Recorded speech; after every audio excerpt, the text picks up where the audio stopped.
S'il y a une frontière entre les morts et les vivants, c'est pour quelque chose. Faut pas aller taper dessus. Faut simplement accueillir comme un miracle. J'ai vécu ce qu'on appelle une décorporation.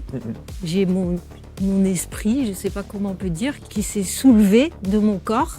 Et j'ai vécu la scène à 2-3 mètres de haut. Ça venait de mon arrière-arrière-grand-mère qui avait été tuée par un homme tellement elle avait été abusée. Ce jour-là, j'ai compris que je subissais les hommes comme elle. On parle peu de le bouleversement que c'est quand on perd des amis. Parce qu'on a le sentiment qu'on peut toujours se relever plus facilement de ça.